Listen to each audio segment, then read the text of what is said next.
ओम श्री परमात्मने नमः। ओम नमो भगवते वासुदेवाय। श्रीमद्भागवत महापुराण पंचम स्कंध अथ प्रथमोध्यायः प्रियव्रत चरित्र। राजा परीक्षित ने पूछा, प्रियव्रतो भागवत आत्मरामः कथा मुने गृहे रमतयन्मूलः कर्मबंध पराभवः। मुने, महाराज प्रियव्रत तो बड़े भगवत भक्त और आत्माराम थे। उनकी गृहस्थाश्रम में कैसे रुचि हुई, जिसमें फंसने के कारण मनुष्य को अपने स्वरूप की विस्मृति होती है और वह कर्म बंधन में बंध जाता है। विप्रवर, निश्चय ही ऐसे निसंग महापुरुषों का इस प्रकार गृहस्थाश्रम में अभिनिवेश होना उचित नहीं है। इसमें किसी प्रकार का संदेह नहीं कि जिनका चित्त पुण्य कीर्ति श्रीहरि के चरणों की शीतल छाया का आश्रय लेकर शांत हो गया है, उन पुरुषों की कुटुंबादि में कभी आसक्ति नहीं हो सकती। ब्राह्मण, मुझे इस बात का बड़ा संदेह है कि महाराज प्रियव्रत ने स्त्री, घर और पुत्रादि में आसक्त रहकर भी किस प्रकार सिद्धि प्राप्त कर ली और क्यों कर उनकी भगवान श्री कृष्ण में अविचल भक्ति हुई। तब सुखदेव जी ने कहा कि राजन, तुम्हारा कथन बहुत ठीक है। जिसका चित्त पवित्र कीर्ति श्रीहरि के परम मधुर चरण कमल मकरंद के रस में सराबोर हो गया है, वे किसी विघ्न बाधा के कारण रुकावट आ जाने पर भी भगवत भक्त परमहंसों के प्रिय श्री वासुदेव भगवान के कथा श्रवण रूपी परम कल्याणमय मार्ग को प्रायः छोड़ता नहीं। राजन, राजकुमार प्रियव्रत बड़े भगवत भक्त थे। श्री नारद जी के चरणों की सेवा करने से उन्हें सहज में ही परमार्थ तत्व का बोध हो गया था। वे ब्रह्म सत्र की दीक्षा निरंतर ब्रह्माभ्यास में जीवन बिताने का नियम लेने वाले ही थे कि उसी समय उनके पिता स्वयंभुव मनु ने उन्हें पृथ्वी पालन के लिए शास्त्र में बताए हुए सभी श्रेष्ठ गुणों से पूर्णतः संपन्न देख राज्य शासन के लिए आज्ञा दी। किंतु प्रियव्रत अखंड समाधि योग के द्वारा अपनी सारी इंद्रियों और क्रियाओं को भगवान वासुदेव के चरण में ही समर्पण कर चुके थे। अतः पिता की आज्ञा किसी प्रकार उल्लंघन करने योग्य न होने पर भी यह सोचकर कि राज्य अधिकार पाकर मेरा आत्मस्वरूप स्त्री, पुत्र आदि असत प्रपंच में आच्छादित हो जाएगा, राज्य और कुटुंब की चिंता में फंसकर मैं परमार्थ तत्व को प्रायः भूल जाऊंगा, उन्होंने उससे स्वीकार न किया। आदिदेव स्वयंभुव भगवान ब्रह्मा जी को निरंतर इस गुणमय प्रपंच की वृद्धि का ही विचार रहता है। वे सारे संसार के जीवों का अभिप्राय जानते रहते हैं। जब उन्होंने प्रियव्रत की ऐसी प्रवृत्ति देखी, तब वे मूर्तिमान चारों वेद और मरीचि आदि पार्षदों को साथ लिए अपने लोक से उतरे। आकाश में जहाँ तहाँ विमानों पर चढ़े हुए इंद्रादि प्रधान देवताओं ने उनका पूजन किया तथा मार्ग में टोलियां बांधकर आए हुए सिद्ध गंधर्व, साध्य, चारण और मुनिजन ने स्तवन किया। इस प्रकार जगह जगह आदर सम्मान पाते वे साक्षात नक्षत्रनाथ चंद्रमा के समान गंधमादन की घाटी को प्रकाशित करते हुए प्रियव्रत के पास पहुँचे। प्रियव्रत को आत्मविद्या का उपदेश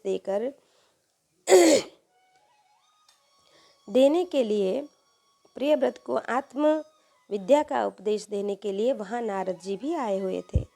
ब्रह्मा जी के वहाँ पहुँचने पर उनके वाहन हंस को देखकर देवर्षि नारद जान गए कि हमारे पिता भगवान ब्रह्मा जी भी पधारे हैं। अतः वे स्वयंभुव मनु और प्रियव्रत के सहित तुरंत खड़े हो गए और सब ने उनका हाथ जोड़कर प्रणाम किया। परीक्षित, नारद जी ने उनकी अनेक प्रकार से पूजा की और सुमधुर वचनों में उनके गुण और अवतार की उत्कृष्टता का वर्णन किया। तब आदि पुरुष भगवान ब्रह्मा जी ने प्रियव्रत की ओर मंद मंद मुस्काकर दया दृष्टि से देखते हुए इस प्रकार कहा कि निबोध तातेदमृतं ब्रवीमे मासूयितं देव महर्ष्य प्रमेयं वयं भवस्ते तत एव महर्षि एष महर्षि बर्हाम सर्वे विवशः यस्य दिष्टम। बेटा, मैं तुमसे सत्य सिद्धांत की बात कहता हूँ, ध्यान देकर सुनो। तुम्हें अप्रमेय श्रीहरि के प्रति किसी प्रकार की दोष दृष्टि नहीं रखनी चाहिए, क्योंकि क्या हम महादेव जी, तुम्हारे पिता स्वयंभू मनु और तुम्हारे गुरु ये महर्षि नारद भी विवश होकर उन्हीं की आज्ञा का पालन करते हैं। उनके विधान को कोई भी देहधारी न तो तप विद्या योग बल या बुद्धि से, न अर्थ या धर्म की शक्ति से ही, और न स्वयं किसी दूसरे की सहायता से ही टाल सकता है। प्रियवर, उसी अव्यक्त ईश्वर के दिए हुए शरीर को सब जीव जन्म मरण शोक मोह भय और सुख दुखादि का भोग करने तथा कर्म करने के लिए सदा धारण करते हैं। वत्स, जिस प्रकार रस्सी से नथा हुआ पशु मनुष्य का बोझ ढोता है, उसी प्रकार परमात्मा की देव वाणी रूप बड़ी रस्सी में सत्वादि गुण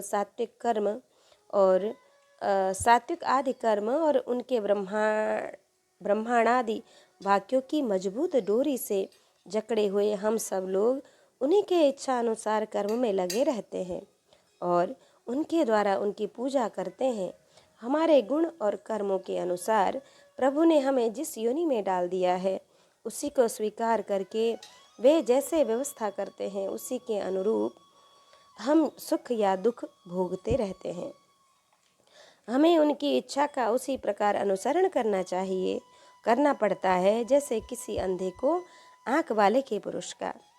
मुक्त पुरुष भी प्रारब्ध का भोग करता हुआ भगवान की इच्छा के अनुसार अपने शरीर को धारण करता ही है। ठीक वैसे ही जैसे मनुष्यादि निद्रा टूट जाने पर स्वप्न में अनुभव किए हुए पदार्थों का स्मरण होता है, इस अवस्था में भी उनको अभिमान नहीं होता और विषय वासना के जिन संस्कारों के कारण दूसरा जन्म होता है, उन्हें वह स्वीकार नहीं करता।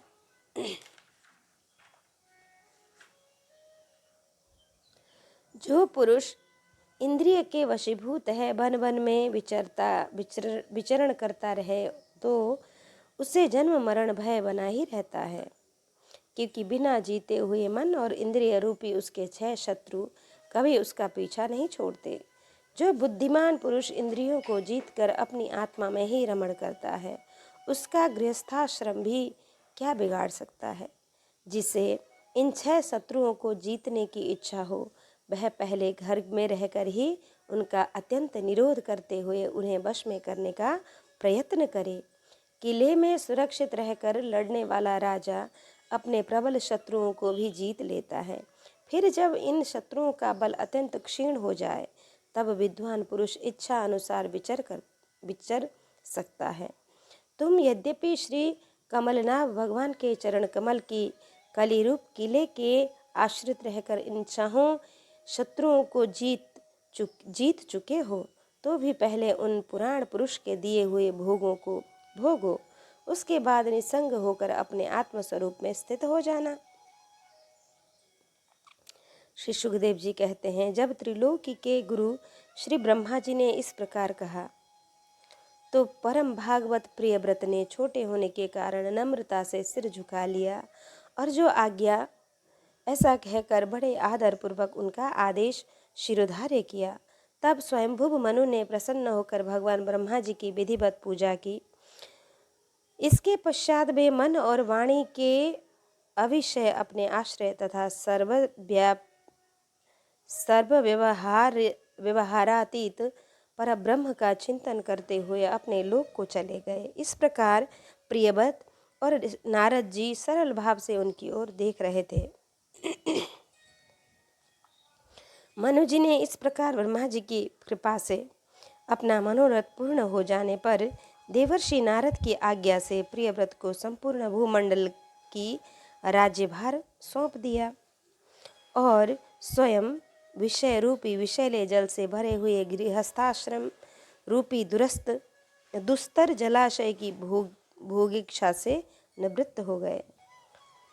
अब पृथ्वीपति महाराज प्रियव्रत भगवान की इच्छा से राज्य शासन के कार्य में नियुक्त हुए, जो संपूर्ण जगत को बंधन से छुड़ाने में अत्यंत समर्थ हैं। उन आदि पुरुष श्री भगवान के चरण युगल का निरंतर ध्यान करते रहने से यद्यपि उनके रागादि सभी मल नष्ट हो चुके थे और उनका हृदय भी अत्यंत शुद्ध था, तथापि बड़ों का मान रखने के लिए वे पृथ्वी का शासन करने लगे। तदंतर उन्होंने प्रजापति विश्वकर्मा की पुत्री बर्हिष्मति से विवाह किया। उससे उनके 10 पुत्र हुए। वे सब उन्हीं के समान शीलवान, गुणी, कर्मनिष्ठ, रूपवान और बड़े पराक्रमी थे। उनसे छोटी ऊर्जस्वती नाम की एक कन्या भी हुई। पुत्रों के नाम आग्निद्र, इद्मज्यूह, यज्ञबाहु, महावीर, हिरण्यरेता, घृतपृष्ठ, सबन, मेधातिथि, वितिहोत्र और कवि थे। ये सब नाम अग्नि के भी हैं। इनमें कवि, महावीर और सबन ये 3 नैष्ठिक ब्रह्मचारी हुए। इन्होंने बाल्यावस्था से आत्मविद्या का अभ्यास करते हुए अंत में संन्यासाश्रम ही स्वीकार किया। इन्हें निवृत्ति परायण महर्षियों ने संन्यासाश्रम में ही रहते हुए समस्त जीवों के अधिष्ठाता और भव बंधन से डरे हुए लोगों को आश्रय देने वाले भगवान श्री वासुदेव के परम सुंदर चरणारविंदों का निरंतर चिंतन किया। उससे प्राप्त हुए अखंड एवं श्रेष्ठ भक्ति योग से उनका अंतःकरण सर्वथा शुद्ध हो गया और उसमें श्री भगवान का आविर्भाव हुआ। तब देहादि उपाधि की निवृत्ति हो जाने से उनकी आत्मा की संपूर्ण जीवों के आत्मभूत प्रत्यगात्मा में एक ही भाव से स्थिति हो गई। महाराज प्रियव्रत की दूसरी भार्या से उत्तम, तामस और रैवत ये 3 पुत्र उत्पन्न हुए, जो अपने नाम वाले मनवंतरों के अधिपति हुए। इस प्रकार कवि आदि 3 पुत्रों के निवृत्ति परायण हो जाने पर राजा प्रियव्रत ने 11 अर्बुद वर्षों तक पृथ्वी का शासन किया। फिर जिस समय में वे अपनी अखंड पुरुषार्थमयी और वीर्यशालिनी भुजाओं से धनुष की डोरी खींचकर टंकार करते थे, उस समय डर के मारे सभी धर्मद्रोही न जाने कहाँ छिप जाते थे। प्राण प्रिया बर्हिष्मति के दिन दिन बढ़ने वाले आमोद प्रमोद और अभित्थानादि क्रीड़ाओं के कारण तथा उनके स्त्री जनोचित हाव भाव, लज्जा से सकुचित मंद हास्य युक्त चितवन और मन को भाने वाले विनोद आदि से महामना प्रियव्रत विवेकहीन व्यक्ति की भांति आत्मविस्मृत से होकर सब भोगों को भोगने लगे। वास्तव में ये उनमें आसक्त नहीं थे। एक बार उन्होंने जब यह देखा कि भगवान सूर्य सुमेरु की परिक्रमा करते हुए लोकालोक पर्यंत पृथ्वी के जितने भागों को आलोकित करते हैं, उसमें से आधा ही प्रकाश में रहता है और आधे में अंधकार छाया रहता है, तो उन्होंने इसे पसंद नहीं किया। तब उन्होंने यह संकल्प लेकर कि मैं रात को दिन बना दूंगा, सूर्य के सामने ही वेगवान एक ज्योतिर्मय रथ पर चढ़कर द्वितीय सूर्य की भांति उनके पीछे पीछे पृथ्वी की 7 परिक्रमाएं कर डाली। भगवान की उपासना से इनका लौकिक प्रभाव बहुत बढ़ गया। उस समय इनके रथ के पहियों से जो लोकें बनी वे ही 7 समुद्र हुए। उनसे पृथ्वी में 7 द्वीप हो गए। उनके नाम क्रमशः जम्बू, प्लक्ष, शालमली, कूच, क्रौच, शाक और पुष्कर द्वीप है। इनमें से पहले पहले की अपेक्षा आगे आगे द्वीप का परिमाण दूना है और ये समुद्र के बाहरी भाग में पृथ्वी के चारों ओर फैले हुए हैं। 7 समुद्र क्रमशः खारे जल, ईख के रस, मदिरा, घी, दूध, मट्ठे और मीठे जल से भरे हुए हैं। ये सातों द्वीपों की खाइयों के समान हैं और परिमाण में अपने भीतर वाले द्वीप के बराबर है। इनमें एक एक क्रमशः अलग अलग 7 द्वीपों को बाहर से घेर कर स्थित है। इनका क्रम इस प्रकार समझना चाहिए। पहले जम्बू द्वीप है, उसके चारों ओर क्षार समुद्र है, वह प्लक्ष द्वीप से घिरा हुआ है। उनके चारों ओर ईख के रस का समुद्र है, उसे शाल्मली द्वीप घेरे हुए है। उसके चारों ओर मदिरा का समुद्र है। फिर कुश द्वीप है, वह घी के समुद्र से घिरा हुआ है। उसके बाहर क्रांच द्वीप है, उसके चारों ओर दूध का समुद्र है। फिर शाक द्वीप है, उसे मट्ठे का समुद्र घेरे हुए है। इसके चारों ओर पुष्कर द्वीप है, वहाँ मीठे जल के समुद्र से घिरा हुआ है। बर्हिष्मती पति महाराज प्रियव्रत ने अपने अनुगत पुत्र आग्निद्र, इग्मज्यूह, यज्ञबाहु, हिरण्यरेता, घृतपृष्ठ, मेधातिथि और वीतिहोत्र में से क्रमशः एक एक को उक्त जम्बू आदि द्वीपों में से एक एक का राजा बनाया। उन्होंने अपनी कन्या ऊर्जस्वती का विवाह शुक्राचार्य जी से किया। उसी से शुक्र कन्या देवयानी का जन्म हुआ। राजन, जिन्होंने भगवत चरणारविंदों की रज के प्रभाव से शरीर के भूख, प्यास, शोक, मोह और जरा मृत्यु, इन 6 गुणों को अथवा मन के सहित 6 इंद्रियों को जीत लिया है, उन भगवत भक्तों का ऐसा पुरुषार्थ होना कोई आश्चर्य की बात नहीं, क्योंकि वर्ण बहिष्कृत चांडाल आदि नीच योनि का पुरुष भी भगवान के नाम का केवल एक बार उच्चारण करने से तत्काल संसार बंधन से मुक्त हो जाता है। इस प्रकार अतुलनीय बल पराक्रम से युक्त महाराज प्रियव्रत एक बार अपने को देवर्षि नारद के चरणों की शरण में जाकर भी पुनः दैववश प्राप्त हुए प्रपंच में फंस जाने से अशांत सा देख मन ही मन विरक्त होकर इस प्रकार कहने लगे, ओहो बड़ा बुरा हुआ, मेरी विषय लोलुप इंद्रियों ने मुझे इस अविद्या जनित विषम विषय रूप अंधकूप में गिरा दिया। बस बस, बहुत हो लिया। हाय, मैं तो स्त्री का क्रीड़ा मृग ही बन गया हूँ। उसने मुझे बंदर की भांति नचाया, मुझे धिक्कार है, धिक्कार है। इस प्रकार उन्होंने अपने को बहुत कुछ बुरा भला कहा।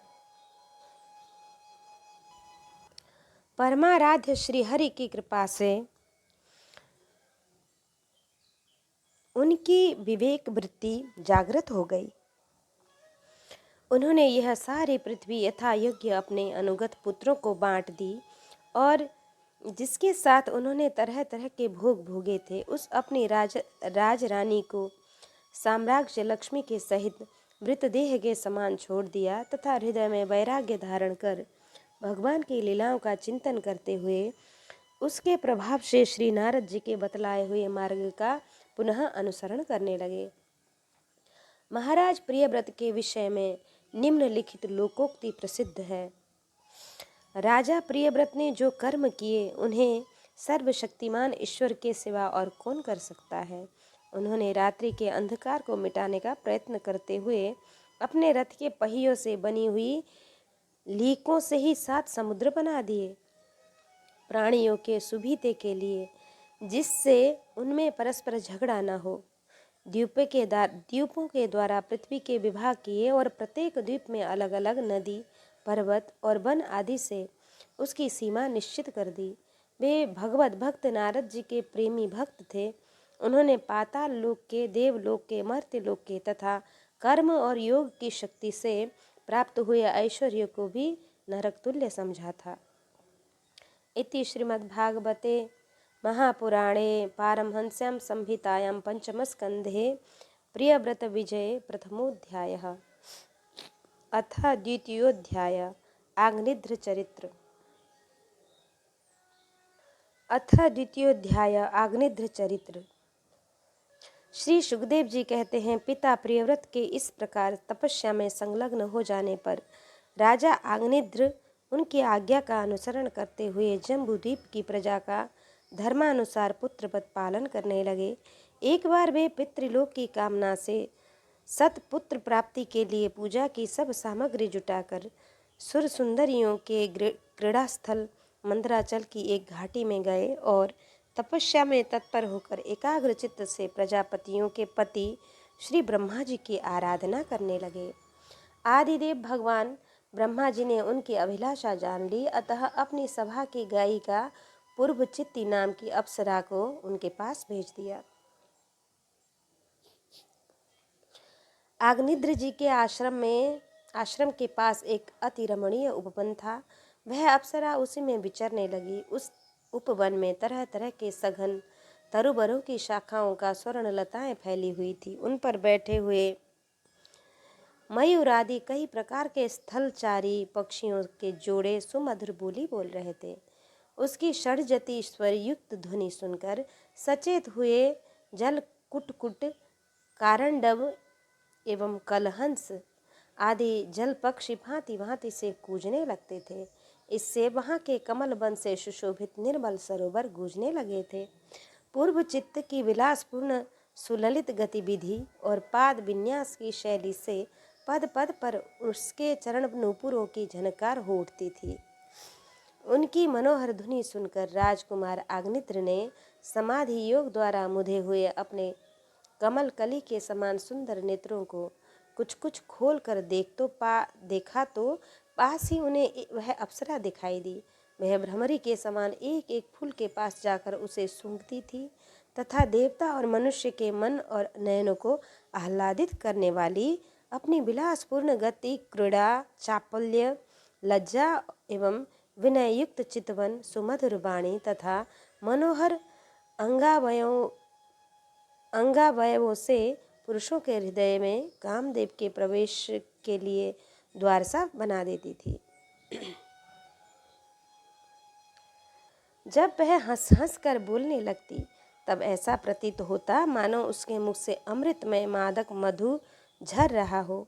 उसके निश्वास के गंध से मदांध होकर भौरे उसके मुख कमल को घेर लेते। तब वह उनसे बचने के लिए जल्दी जल्दी पैर उठाकर चलती तो उसके कुछ कलश, बेड़ी और करधनी हिलने से बड़े ही सुहावने लगते। यह सब देखने से भगवान कामदेव को आग्निद्र के हृदय में प्रवेश करने का अवसर मिल गया और वे उनके अधीन होकर उन्हें प्रसन्न करने के लिए पागल की भांति इस प्रकार कहने लगे कि मुनिवर्य, तुम कौन हो? इस पर्वत पर तुम क्या करना चाहती हो? तुम परम पुरुष श्री नारायण की कोई माया तो नहीं हो? भौहों की ओर संकेत करके सखे, तुमने ये बिना डोरी के दो धनुष क्यों धारण कर रखे हैं? क्या इनसे तुम्हारा कोई अपना प्रयोजन है, अथवा इस संसारण्य में मुझ जैसे मतवाले मृगों का शिकार करना चाहती हो? कटाक्ष को लक्ष्य करके तुम्हारे ये बाण तो बड़े सुंदर और पहने हैं। अहो, इनके कमल दल के पंख देखने में बड़े शांत हैं और हैं भी पंखहीन। यहाँ वन में विचरते हुए तुम इन्हें किस पर छोड़ना चाहती हो? यह तुम्हारा कोई सामना करने वाला नहीं दिखाई देता। यहाँ तुम्हारा कोई सामना करने वाला नहीं दिखाई देता। तुम यह पराक्रम हम जैसे जड़ बुद्धि के लिए कल्याणकारी हो। भौरों की ओर देखकर भगवान तुम्हारे चारों ओर जो ये शिष्यगण अध्ययन कर रहे हैं, वे तो निरंतर रहस्य युक्त साम गान करते हुए मानो भगवान की स्तुति कर रहे हैं और ऋषिगण जैसे वेद की शाखाओं का अनुसरण करते हैं, उसी प्रकार ये सब तुम्हारी चोटी से झड़े हुए पुष्पों का सेवन कर रहे हैं। नूपुर की शब्द की ओर संकेत करके ब्राह्मण तुम्हारे चरण रूप पिंजड़ों में जो तीतर बंद हैं, उनका शब्द तो सुनाई देता है परंतु रूप देखने में नहीं आता। करधनी सहित पीली साड़ी में अंग की कांति की उत्प्रेक्षा कर तुम्हारे नितंबों पर यह कदम कुसुम की सी आभा कहाँ से आ गई? इनके ऊपर तो अंगारों का मंडल सा भी दिखाई देता है, किंतु तुम्हारा बलकल वस्त्र कहाँ है? कुमकुम मंडित कुचों की ओर लक्ष्य करके द्विजवर, तुम्हारे इन दोनों सुंदर सींगों में क्या भरा है? अवश्य ही इनमें बड़े अमूल्य रत्न भरे हैं। इसी से तुम्हारा मध्य भाग इतना कृश होने पर भी तुम इनका बोझ ढो रहे हो। यहाँ जाकर तो मेरी दृष्टि भी मानो अटक गई और सुभग इस सींगों पर तुमने यह लाल लाल लेप सा क्या लगा रखा है, इसकी गंध से तो मेरा सारा आश्रम महक उठा है। मित्रवर, मुझे तो तुम अपना देश दिखा दो, जहाँ के निवासी अपने वक्षस्थल पर ऐसे अद्भुत अवयव धारण करते हैं जिन्होंने हमारे जैसे प्राणियों के चित्त को क्षुब्ध कर दिया है, तथा मुख में विचित्र हाव भाव, सरस भाषण और अधरामृत जैसी अनूठी वस्तुएं रखते हैं। प्रियवर, तुम्हारा भोजन क्या है जिसके खाने से तुम्हारे मुख से हवन सामग्री की ही सुगंध फैल रही है? मालूम होता है तुम कोई विष्णु भगवान की कला ही हो, इसलिए तुम्हारे कानों में कभी पलक न मारने वाले मकर के आकार के 2 कुंडल हैं। तुम्हारा मुख एक सुंदर सरोवर समान है, उसमें तुम्हारे चंचल नेत्र भय से कांपती हुई 2 मछलियों के समान, दंत पक्ति हंसों के समान और घुंघराली अलकावली भौरों के समान शोभायमान है। तुम जब अपने कर कमलों से थपकी मारकर इस गेंद को उछालते हो, तब यह दिशा विदिशा में जाती हुई मेरे नेत्र को चंचल कर देती है, साथ साथ मेरे मन में भी खलबली पैदा कर देती है। तुम्हारा बांका जटाजूट खुल गया है, तुम इसे संभालते नहीं। अरे, यह धूर्त वायु कैसा दुष्ट है, जो बार बार तुम्हारे निवी वस्त्र को उड़ा देता है। तपोधन, तपस्वियों के तप को भ्रष्ट करने वाला यह अनूप रूप तुमने किस तप के प्रभाव से पाया है? मित्र, आओ कुछ दिन मेरे साथ रहकर तपस्या करो, अथवा कहीं विश्व विस्तार की इच्छा से ब्रह्मा जी ने तो मुझ पर कृपा नहीं की है। सचमुच तुम ब्रह्मा जी की ही प्यारी देन हो। अब मैं तुम्हें नहीं छोड़ सकता। तुम में तो मेरे मन और नयन ऐसे उलझ गए हैं कि अन्यत्र जाना ही नहीं चाहते। सुंदर सींगों वाली, तुम्हारा जहाँ मन हो मुझे भी वहीं ले चलो। मैं तुम्हारा अनुचर हूँ, और तुम्हारी ये मंगलमयी सखियाँ भी हमारे ही साथ रहें। श्री सुखदेव जी कहते हैं, राजन, आग्निद्र देवताओं के समान बुद्धिमान और स्त्रियों को प्रसन्न करने में बड़े कुशल थे। उन्होंने इसी प्रकार की चातुर्मयी मीठी मीठी बातों से उस अप्सरा को प्रसन्न कर लिया। वीर समाज में अग्रगण्य आग्निद्र की बुद्धि, शील, रूप अथवा लक्ष्मी और उदारता से आकर्षित होकर वह उन जम्बू द्वीपाधिपति के साथ कई हजार वर्षों तक पृथ्वी और स्वर्ग के भोग भोगती रही। तदंतर नृपवर आग्निद्र ने उसके गर्भ से नाभि, किमपुरुष, हरिवर्ष, इलावृत, रम्यक, हिरण्यमय, कुरु, भद्राश्व और केतुमाल नाम के 9 पुत्र उत्पन्न किए। इस प्रकार 9 वर्ष में प्रतिवर्ष एक के क्रम से 9 पुत्र उत्पन्न कर पूर्वचित्ती उन्हें राजभवन में ही छोड़कर फिर ब्रह्मा जी की सेवा में उपस्थित हो गई। ये आग्निद्र के पुत्र माता के अनुग्रह से स्वभाव से ही सुडोल और सबल शरीर वाले थे। आग्निद्र ने जम्बू द्वीप के विभाग करके उन्हीं के समान नाम वाले 9 वर्ष भूखंड बनाए और उन्हें एक एक पुत्र को सौंप दिया। तब वे सब अपने अपने राज्य का राज्य भोगने लगे। महाराज आग्निद्र दिन दिन भोगों को भोगते रहने पर भी उनसे अतृप्त ही रहे। वे उन अप्सरा को ही परम पुरुषार्थ समझते थे, इसलिए उन्होंने वैदिक कर्मों के द्वारा उसी लोक को प्राप्त किया जहाँ पितृगण अपने सुकृतों के अनुसार तरह तरह के भोग में मस्त रहते हैं। पिता के परलोक सिधारने पर नाभि आदि 9 भाइयों ने मेरु देवी प्रतिरूपा, उग्र दृष्टि, लता, रम्या, श्यामा, नारी, भद्रा और देववीति नाम की 9 कन्याओं से विवाह किया। इति श्रीमद्भागवते महापुराणे पारमहंस्यां संहितायां पंचमस्कन्धे आग्निद्र वर्णनम नाम द्वितीयोऽध्यायः। अथ तृतीयोऽध्यायः राजा नाभि का चरित्र। श्री सुखदेव जी कहते हैं, राजन, आग्निद्र के पुत्र नाभि के कोई संतान न थी, इसलिए उन्होंने अपनी भार्या मेरु देवी के सहित पुत्र की कामना से एकाग्रता पूर्वक भगवान यज्ञ पुरुष का यजन किया। यद्यपि सुंदर अंगों वाले श्री भगवान का द्रव्य, देश, काल, मंत्र, ऋत्वज और दक्षिणा और विधि इन यज्ञ के साधनों से सहज में ही नहीं मिलते, यद्यपि वे भक्तों पर तो कृपा करते ही हैं।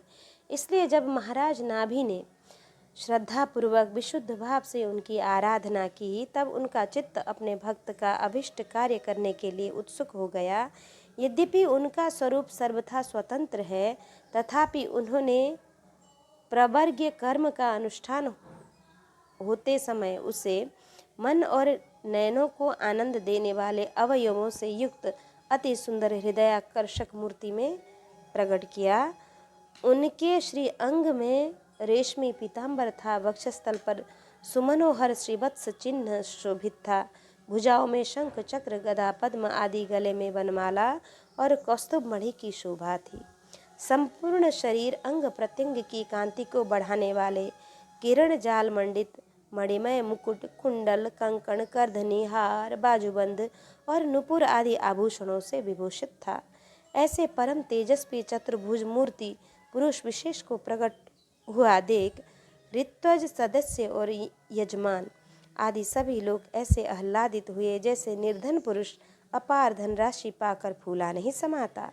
फिर सभी ने सिर झुकाकर अत्यंत आदर पूर्वक प्रभु की अर्घ्य द्वारा पूजा की और ऋत्विजों ने उनकी स्तुति की। ऋत्विजों ने कहा, पूज्यतम, हम आपके अनुगत भक्त हैं, आप हमारे पुनः पुनः पूजनीय हैं, किंतु हम आपकी पूजा करना क्या जाने। हम तो बार बार आपको नमस्कार करते हैं, इतना ही हमें पुरुषों ने सिखाया है। आप प्रवृत्ति और पुरुष से भी परे हैं। फिर प्राकृतिक गुणों के कार्यभूत इस प्रपंच में बुद्धि फंस जाने से आपके गुणगान में सर्वथा असमर्थ ऐसा कौन पुरुष है जो प्राकृत नाम रूप एवं आकृति के द्वारा आपके स्वरूप का निरूपण कर सके।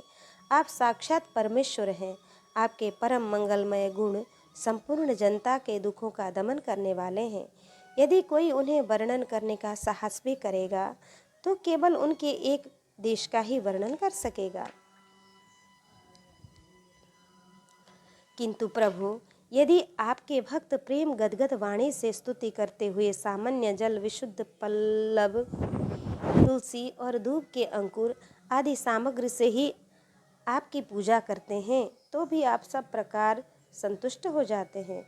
हमें तो अनुराग के सिवा इस द्रव्य कालादि अनेकों अंग वाले यज्ञ से भी आपका कोई प्रयोजन नहीं दिखाई देता, क्योंकि आपके स्वतः ही क्षण क्षण में संपूर्ण पुरुषार्थों का फलस्वरूप परमानंद स्वभावतः ही निरंतर प्रादुर्भाव होता रहता है। आप साक्षात उसके स्वरूप ही हैं।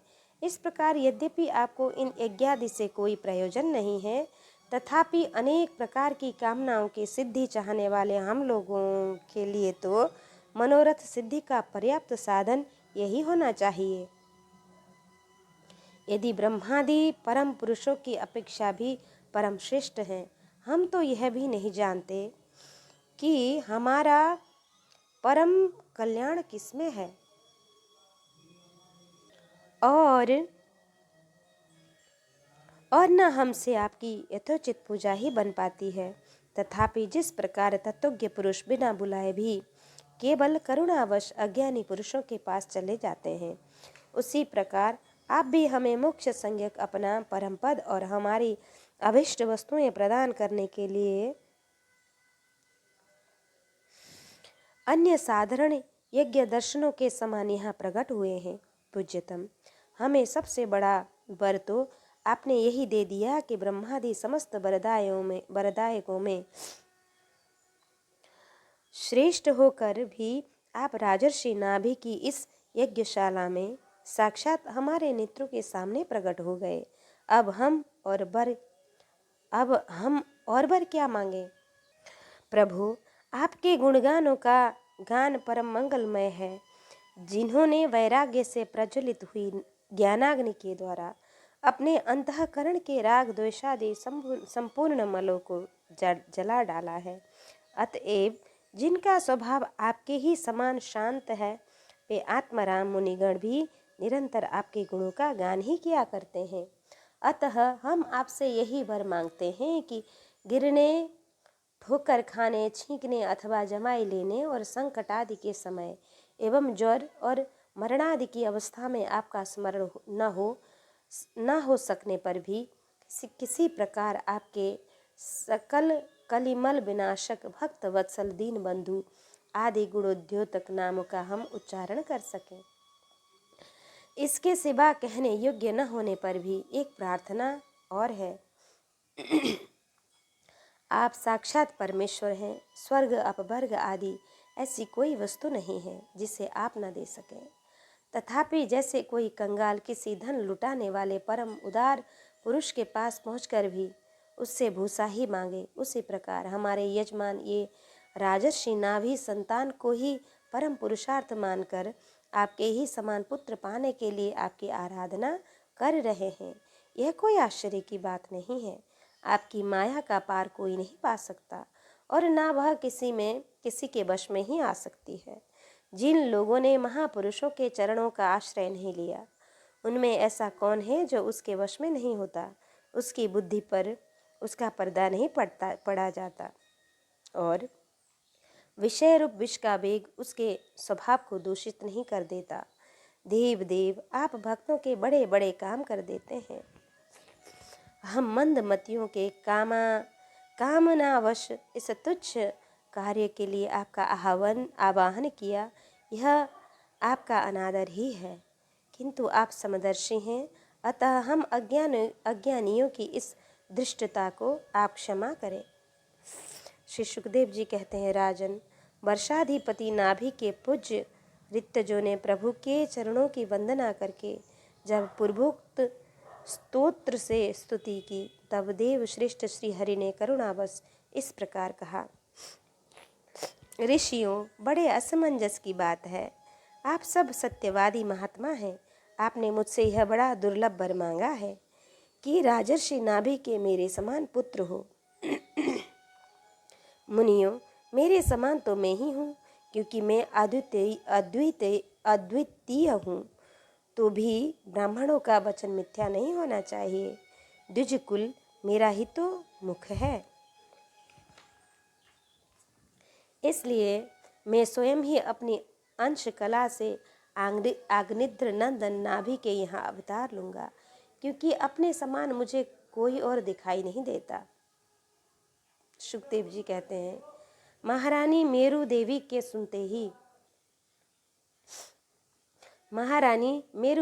सुनते हुए इसके पति से इस प्रकार कहकर भगवान अंतर्ध्यान हो गए। विष्णुदत्त परीक्षित उस यज्ञ में महर्षियों द्वारा इस प्रकार प्रसन्न किए जाने पर श्री भगवान महाराज नाभि का प्रिय करने के लिए उनके रनिवास में महारानी मेरु देवी के गर्भ में दिगंबर सन्यासी और ऊर्ध्वरेता मुनियों का धर्म प्रकट करने के लिए शुद्ध सत्वमय विग्रह से प्रकट हो गए। ओम इति श्रीमद्भागवते महापुराणे पारमहंस्यां संहितायां पंचमस्कंधे नाभिचरिते ऋषभावतारो नाम तृतीयोऽध्यायः। कृष्णाय वासुदेवाय हरये परमात्मने प्रणतक्लेशनाशाय गोविन्दाय नमो नमः। अथ चतुर्थोऽध्यायः। ऋषभदेव जी का राज्य शासन। श्री सुखदेव जी महाराज कहते हैं, राजन, नाभि नंदन के अंग जन्म से ही भगवान विष्णु के वज्र अंकुश आदि चिन्हों से युक्त थे। समता, शांति, वैराग्य और ऐश्वर्य आदि महाविभूतियों के कारण उनका प्रभाव दिनों दिन बढ़ता जाता था। यह देखकर मंत्री आदि प्रकृति वर्ग, प्रजा, ब्राह्मण और देवताओं की यह उत्कल अभिलाषा होने लगी कि ये भी पृथ्वी का शासन करें। उनके सुंदर और सुडोल शरीर, विपुल कीर्ति, तेज, बल, ऐश्वर्य, यश, पराक्रम और शूरवीरता आदि गुणों के कारण महाराज नाभि ने उनका नाम ऋषभ श्रेष्ठ रखा। एक बार भगवान इंद्र ने ईर्ष्यावश उनके राज्य में वर्षा नहीं की। तब योगेश्वर भगवान ऋषभ ने इंद्र की मूर्खता पर हंसते हुए अपनी योग माया के प्रभाव से अपने वर्ष अनाज भंडार में खूब जल बरसाया। महाराज नाभि अपनी इच्छा के अनुसार श्रेष्ठ पुत्र पाकर अत्यंत आनंद मग्न हो गए और अपनी ही इच्छा से मनुष्य शरीर धारण करने वाले पुराण पुरुष श्री हरि का सप्रेम लालन पालन करते हुए उन्हीं के लीला विलास से मुग्ध होकर वत्स तात ऐसा गदगद वाणी से कहते हुए बड़ा सुख मानने लगे। जब उन्होंने देखा कि मंत्रिमंडल, नागरिक और राष्ट्र की जनता ऋषभदेव से बहुत प्रेम करती है, तो उन्होंने उन्हें धर्म मर्यादा की रक्षा के लिए राज्य अभिषिक्त करके ब्राह्मणों की रेख देख में छोड़ दिया। आप अपनी पत्नी मेरु देवी के सहित बदरिका आश्रम को चले गए, जहाँ अहिंसा वृत्ति से, जिससे किसी को उद्वेग न हो, ऐसे कौशलपूर्ण तपस्या और समाधि के योग के द्वारा भगवान वासुदेव के नर नारायण की आराधना करते हुए समय आने पर उन्हीं के स्वरूप में लीन हो गए। पांडुनंदन राजा नाभि के विषय में यह लोकोक्ति प्रसिद्ध है। राजर्षि नाभि के उदार कर्मों का आचरण दूसरा कौन पुरुष कर सकता है, जिनके शुद्ध कर्मों से संतुष्ट होकर साक्षात श्रीहरि उनके पुत्र हो गए थे। महाराज नाभि के समान ब्राह्मण भक्त भी कौन हो सकता है, जिनकी दक्षिणादि से संतुष्ट हुए ब्राह्मणों ने अपने मंत्र बल से उन्हें यज्ञशाला में साक्षात श्री विष्णु भगवान के दर्शन करा दिए। भगवान ऋषभदेव ने अपने देश अनाज भखंड को कर्म भूमि मानकर लोक संग्रह के लिए कुछ काल गुरुकुल में वास किया। गुरुदेव को यथोचित दक्षिणा देकर गृहस्थाश्रम में प्रवेश करने के लिए उनकी आज्ञा ली। फिर लोगों को गृहस्थ धर्म की शिक्षा देने के लिए देवराज इंद्र की दी हुई उनकी कन्या जयंती से विवाह किया तथा श्रौत स्मार्त दोनों प्रकार के शास्त्रोपदिष्ट कर्मों का आचरण करते हुए उसके गर्भ से अपने ही समान गुण वाले 100 पुत्र उत्पन्न किए। उनमें महायोगी भरत जी सबसे बड़े और अधिक गुण वाले थे। उन्हीं के नाम से लोग इस अनाज भखंड को भारतवर्ष कहने लगे। उनसे छोटे कुशावर्त, इलावर्त, ब्रह्मावर्त, मलय, केतु, भद्रसेन, इंद्रपृष, विदर्भ और कीकट ये 9 राजकुमार शेष 90 भाइयों से बड़े एवं श्रेष्ठ थे। उनसे छोटे कवि, हरि, अंतरिक्ष प्रबुद्ध, विप्लायन, आर्बिहोत्र, द्रुमिल, चमस और करभाजन ये 9 राजकुमार भागवत धर्म का प्रचार करने वाले बड़े भगवत भक्त बने। भगवान की महिमा से महिमान्वित और परम शांति से पूर्ण इनका पवित्र चरित्र हम नारद वसुदेव संवाद के प्रसंग में आगे 11 स्कंद में कहेंगे। इनसे छोटे जयंत के 81 पुत्र पिता की आज्ञा का पालन करने वाले, अति विनीत, महान वेदज्ञ और निरंतर यज्ञ करने वाले थे। वे पुण्य कर्मों का अनुष्ठान करने से शुद्ध होकर ब्राह्मण हो गए थे। भगवान ऋषभदेव यद्यपि परम स्वतंत्र होने के कारण स्वयं सर्वदा ही व सब प्रकार की अनर्थ परंपरा से रहित केवल आनंदानुभव स्वरूप और साक्षात ईश्वर ही थे, तो भी अज्ञानियों के समान कर्म करते हुए उन्होंने काल के अनुसार प्राप्त धर्म का आचरण करके उसका तत्व न जानने वाले लोगों को उसकी शिक्षा दी। साथ ही सम, शांत, सुहृद और कारुणिक रहकर धर्म, अर्थ, यश, संतान, भोग, सुख और मोक्ष का संग्रह करते हुए गृहस्थाश्रम में लोगों को नियमित किया। महापुरुष जैसा जैसा आचरण करते हैं, दूसरे लोग उसी का अनुसरण करने लगते हैं। यद्यपि वे सभी धर्मों के सार रूप वेद के गूढ़ रहस्य को जानते थे, तो भी ब्राह्मणों की बतलाई हुई विधि से सामदानादि नीति के अनुसार ही जनता का पालन करते थे। उन्होंने शास्त्र और ब्राह्मणों के उपदेशानुसार भिन्न भिन्न देवताओं के उद्देश्य से द्रव्य, देश, काल, आयु, श्रद्धा और ऋत्विज आदि से सुसंपन्न सभी प्रकार के 100 यज्ञ किए। भगवान ऋषभदेव के शासन काल में इस देश का कोई भी पुरुष अपने लिए किसी से भी अपने प्रभु के प्रति दिन दिन बढ़ने वाले अनुराग के सिवा और किसी वस्तु की कभी इच्छा ही नहीं करता था।